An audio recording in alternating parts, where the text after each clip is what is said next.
Une chambre d'enfant futée, c'est une chambre avec des meubles qui grandissent avec l'enfant, ça existe. Un éclairage bien étudié, des revêtements marrants, pas trop de jouets qui traînent partout, c'est possible, et une petite touche de fantaisie. Alors pour les meubles, il y a un mot magique, modulable. Rachel Fizer de la société Home Feeling. Par exemple, pour une armoire, il est important d'avoir des étagères qui ne sont pas fixes. C'est-à-dire qu'il faut pouvoir enlever les tablettes, les remplacer plus tard par des penderies, parce que plus l'enfant grandit, plus on a besoin de penderies.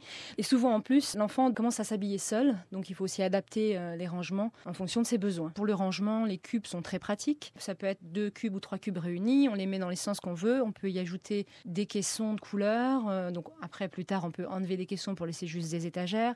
C'est vraiment du mobilier basique. On le trouve en kit. Il faut compter à peu près 10 € par cube. Le tiroir sous le lit, Rachel, c'est vraiment utile ou c'est un argument marketing? Non, ça permet d'avoir un espace de rangement supplémentaire. D'ailleurs, quand on n'a pas de tiroir, on peut aussi bien acheter des caisses ultra plates à roulettes. Et à la place du tiroir, on peut aussi glisser sous le lit un sommier à roulettes sur lequel on pose un matelas qui ravira également les copains-copines. Les mezzanines, est-ce que ça vaut le coup pour tous les enfants? Alors, la mezzanine est très adaptée à l'adolescent. Ça lui permet de passer souvent d'un lit de 1 place à un lit de 2 places et ça lui libère en dessous un espace. Si la pièce est plus grande, ça lui permet aussi de créer comme un mini studio avec également un clic-clac, une petite table basse en plus de son bureau et de ses étagères. Évitez de plaquer les meubles contre les murs, mieux vaut les agencer autrement pour créer des univers particuliers. Prenons l'exemple d'une chambre de petite fille. Si vous placez le lit pas au milieu de la pièce mais contre un mur et en laissant de la place de chaque côté pour pouvoir placer 2 petites tables de chevet, 2 petites lampes sur les tables de chevet, vous allez créer une atmosphère qui sera bien plus agréable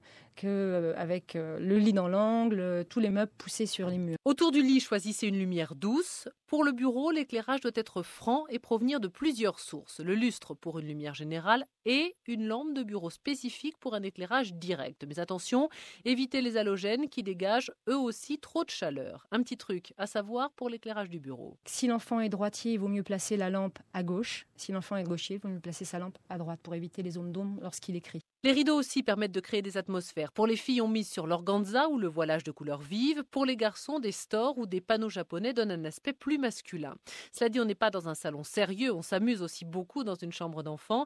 Et le terrain de jeu, eh bien, ce sont les murs. C'est permis aujourd'hui de dessiner sur les murs grâce à la peinture ardoise. Attention, les craies dégagent beaucoup de poussière, même s'il existe aujourd'hui des vernis.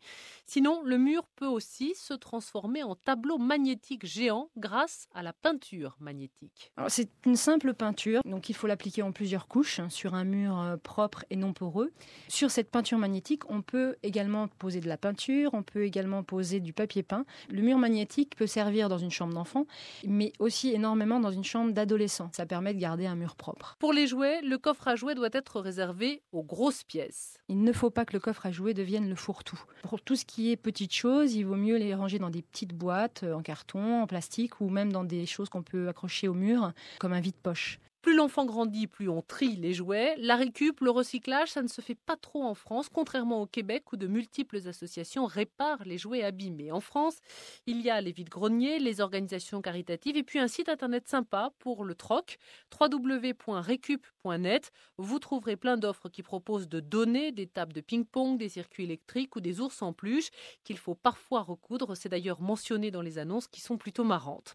Une fois que les jouets sont triés, vous pouvez ajouter une dernière petite touche de fantaisie dans la chambre de vos enfants. Alors pour les filles, Rachel? Un petit miroir, une petite coiffeuse et un petit siège. Tout de suite, on passe de la chambre de fille à la chambre de princesse. Et pour les garçons? C'est plus au niveau des matériaux un petit peu plus industriels. Métallique, béton. Alors, le béton ciré, c'est très joli, c'est assez facile d'entretien. Après, il faut que ce soit bien posé, mais ça reste très cher. Supérieur à 100 € du mètre carré. Et si on opte pour des dalles de béton ciré, ça revient à peu près à entre 170 et 200 € du mètre carré posé. Les conseils en détail, les liens et tous les prix sur France.